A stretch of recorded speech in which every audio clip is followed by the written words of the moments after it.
E aí, beleza? Lendo a palavra bíblica do livro de Gênesis, leremos o capítulo 47. Agora o principal, Senhor, está aqui a Tua palavra, da minha compreensão necessária para vivê-lo e que possamos, eu, minha esposa, nossa família, nossa história, Senhor, ser instrumento do Senhor de modo direto e indireto para que mais pessoas acessem a Tua palavra, se assim for a Sua vontade, em nome do Senhor Jesus, agradecemos. Amém. Bem, temos no capítulo 47 de Gênesis 31 versículos e diz no versículo 1 em diante. Então veio José e disse a Faraó: Meu pai e meus irmãos, com os seus rebanhos e o seu gado, com tudo que têm, chegaram da terra de Canaã, e eis que estão na terra de Gósen.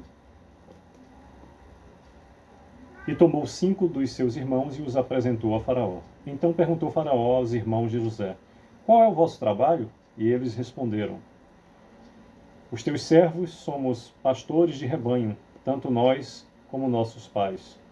Disseram mais a Faraó: Viemos para habitar nesta terra, porque não há pasto para o rebanho de teus servos, pois a fome é severa na terra de Canaã. Agora, pois, te rogamos, permitas habitem os teus servos na terra de Gósen. Então disse Faraó a José: Teu pai e teus irmãos vieram a ti. A terra do Egito está perante ti. No melhor da terra faze habitar teu pai e teus irmãos, habitem na terra de Gósen. Se sabes haver entre eles homens capazes, põe-nos por chefes do gado que me pertence.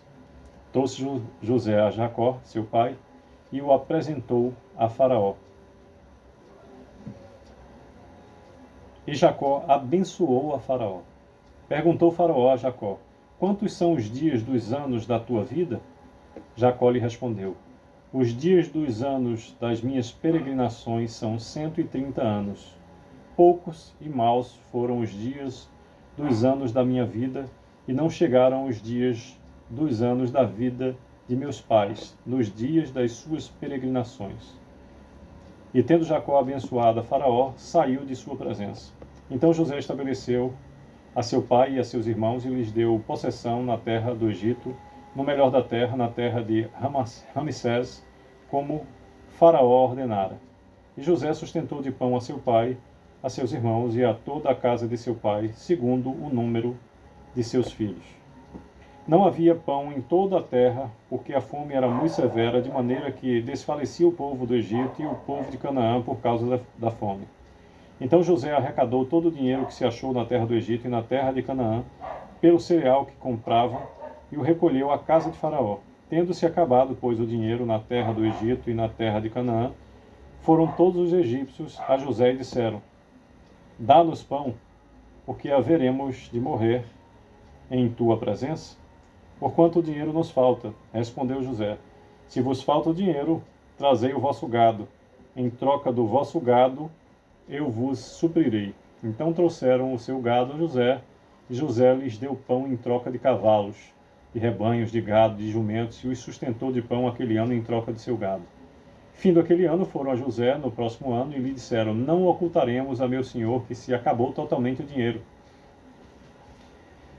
E meu senhor já possui os animais, nada mais nos resta diante de meu senhor, senão o nosso corpo e a nossa terra. Porque haveremos de perecer diante dos teus olhos, tanto nós como a nossa terra? Compra-nos a nós e a nossa terra a troco de pão, e nós e a nossa terra seremos escravos de Faraó. Dá-nos semente para que vivamos e não morramos, e a terra não fique deserta. Assim comprou José toda a terra do Egito para Faraó, porque os egípcios venderam cada um o seu campo, porquanto a fome era extrema sobre eles. E a terra passou a ser de Faraó. Quanto ao povo, ele o escravizou de uma a outra extremidade da terra do Egito.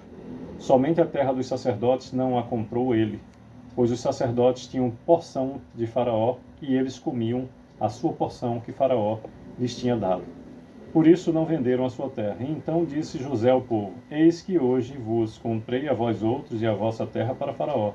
Aí tendes semente, semeai a terra. Das colheitas dareis o quinto a Faraó, e as 4 partes serão vossas, para a semente do campo e para o vosso mantimento, e dos que estão em vossas casas, e para que comam as vossas crianças. Responderam eles: A vida nos tem dado, achemos mercê perante meu senhor, e seremos escravos de Faraó.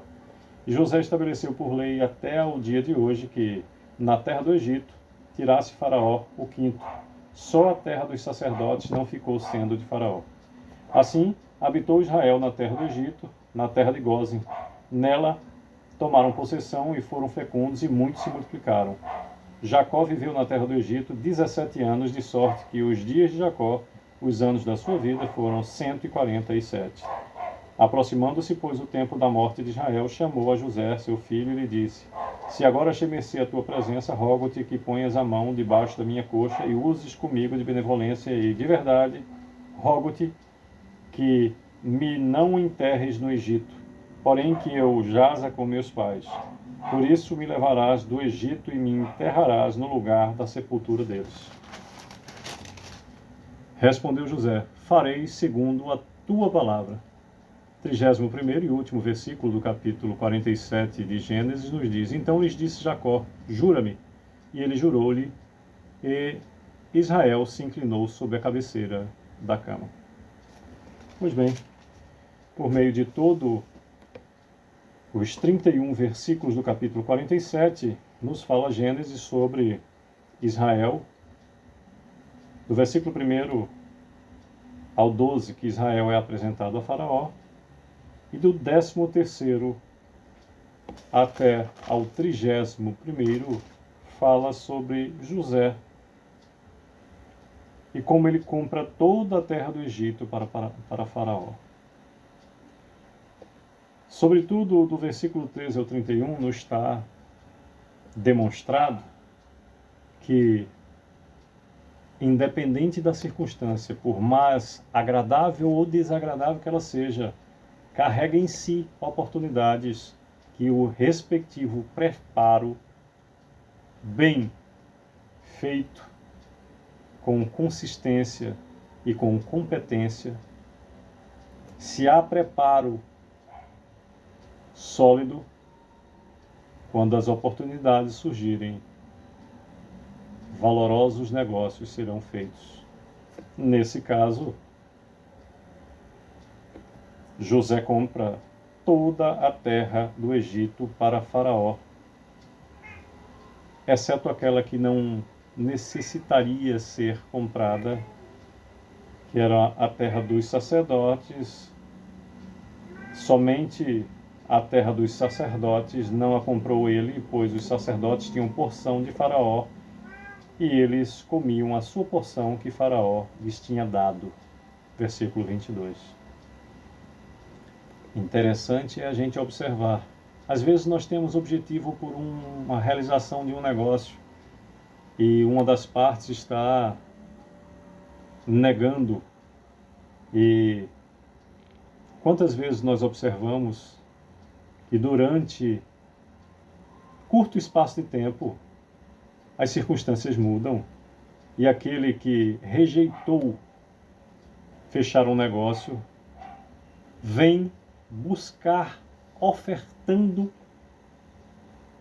custo, preço bem menor, desejoso para que se concretize o negócio. Estejamos atentos com o nosso preparo para que diante das oportunidades surjam o casamento perfeito chamado negócio jurídico que traga sucesso. Desejo que o Senhor continue a nos abençoar com seu amor, favor e poder, possamos estar em meio ao seu mover, vivendo conforme o seu propósito. Sucesso!